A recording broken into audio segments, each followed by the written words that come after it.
Hey guys, welcome back to our YouTube channel Login 8. Today in this video, I am going to show you how to log in Octa Trading account.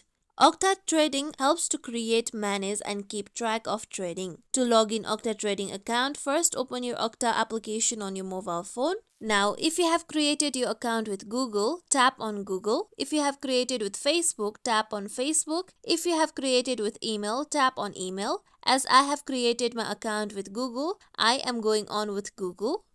Then here you can see different Google account. Now tap on the Google account that you have used to create your Octa account.